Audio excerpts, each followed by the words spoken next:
Good Wednesday morning, everybody. Matthew Smith here. A number of topics we're going to get through this morning. First and foremost is going to be this breaking news from late last night, moved through all night.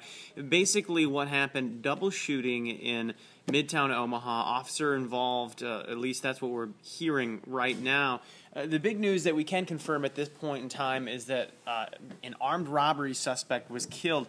And the reason you're hearing a lot of attention about this one specifically, besides the fact that someone has already died, a second person in critical condition who actually worked for Cops, the television show that's been filming here in Omaha. We do know that person, again, rushed to the hospital in critical condition. We have yet to get an update. But you're hearing a lot of information about this, a lot of tweets from officers saying, thoughts and prayers with everyone at this time. So we're waiting to hear from police. They say they're going to have a press conference today sometime around noon, so we're going to be keeping an eye forward on that. We got Jordan Shefty. She'll actually be live in our 4:30 hour. So look for details on this story throughout the entire morning. A lot of information, in fact, and this is already caught on to national media, hearing headlines in USA Today, New York Times, Huffington Post. So a lot of people paying attention to this one, a lot of information still to be seen. So we're going to continue to follow it for you, bring you updates as soon as possible. Overnight, there was a fire involving the Union Pacific sign, a small fire, but nonetheless, you're going to actually have people out there in the early morning hour for commuters, making sure that people that are showing up there aren't getting smoke inhalation or having any issues there. So, going to be talking a little bit about that.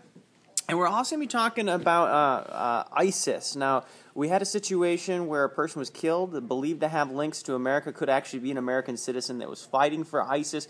Now we're also hearing about a woman, an NBC exclusive, saying that this woman has been held since 2013. They're ransoming her for around $6 million. So a lot of interesting storylines coming out of the Middle East.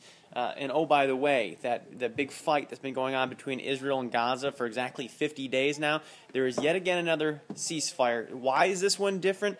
Well, this time around, it actually is an open-ended truce, which means that this could last far beyond 5 days like every other one that has happened. But there's a caveat here. Benjamin Netanyahu, the Prime Minister of Israel, says he does not want to actually bring this to his cabinet. And Israeli media reporting that's because they will actually vote against it. They wanted to keep on fighting. So a lot of interesting stuff we're going to be talking about this morning. Of course, we also want to keep an eye on the weather, as always. Rusty Lord. Yeah. Sorry, I brought all the heavy stuff right before I came and talked to you today. That's all right. I'm just trying to make sense of all. Just plan on rain.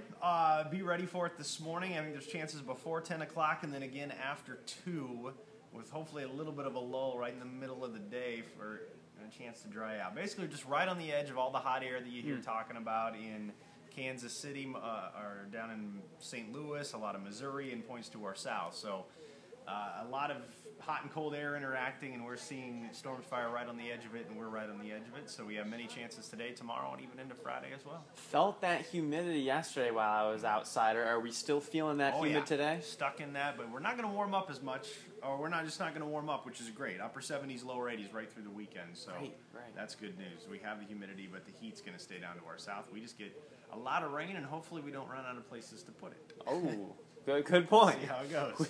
There might be another story that we're going to be following in the days ahead. Thanks, Rusty. Number of things, as I said, we were going to get ready here. It is just about time for the 4:30 portion of Daybreak. 2.5 hours of news coming your way, beginning in 5 minutes. We hope to see you then.